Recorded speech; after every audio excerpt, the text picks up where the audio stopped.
Some other things, some of those things have been accomplished, and obviously some of them haven't been. But the most single important thing was to get an opportunity, and that's all you really need, ask in life. I mean, we got an opportunity last year, and took great advantage of it in the Big East tournament, and obviously took terrific advantage of it from a different spot, an entirely different spot, momentum-wise and otherwise, in the NCAA tournament. But it's probably about, I don't have the exact math, but I think there's 356 Division I schools. Right now there's probably about 280 wishing they were where we are. Okay? We've been to Louisville before. I know Fred pretty well.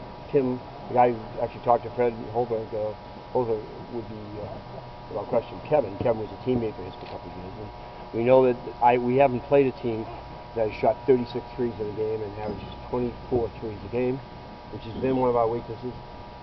They shoot at 38.5, roughly 39%, and that's as good as anybody I've heard of in quite some time. We played Oklahoma, 15 out of 30. I think their high might be 18 out of 37. We don't take 37 in 2 weeks, so it's a little different than the way we play, certainly. But we're going to have to chase him off the three-point marker. I know the White kid, because I've seen him play before. White, very good player, can rebound, good player inside, and we're just going to have to play some very good defense to try to take away what they do, which obviously they shoot the heck out of basketball. Our defense looks, at least percentage-wise, to be a little different than theirs. I mean, they're in at 45, I believe, and ours is about 37 point something. So it's different defense, and rebounding would seem to be about the same. But once again, it's hard to calculate given leagues and given schedules. They had different kind of schedules, but they did beat Kansas. They did beat Baylor.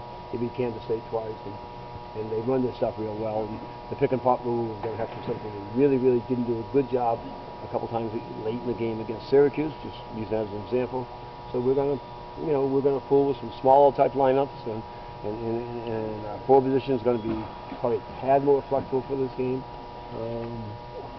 And right now, we'd like to get Saturday and see Kentucky without question. Regardless of what happens, you'd like that opportunity.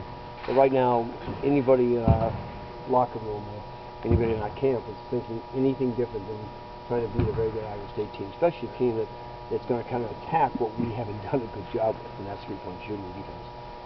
But we've come off playing the most physical basketball of the season. Hopefully that will help us in the tournament. And I know one thing, that it doesn't get old. I'm excited. I can't wait. We're going to be on the plane at 2 o'clock, 3 o'clock, I think, on Tuesday. Get to Louisville and be in the NCAA tournament. And there's nothing more exciting. This is the best time of year. I mean, it really is. And I treat it that way.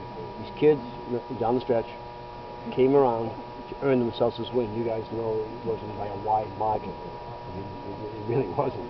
And we had to win some games, and we did. And we did. We showed them that we deserved to get in. Because I'm sure that when you start getting to the 7, 8, 9s, you're talking about teams now who had to work their way. And I like the fact we worked our way at the end. Hopefully it'll have some carryover from the tournament. And the one thing we all know after watching this tournament, this is my 1980, we played Fresno when I was at Northeastern. That was the first NCAA tournament game I coached. That's a couple days ago. Some of you. Well, no, yeah, not gals, I'm sorry.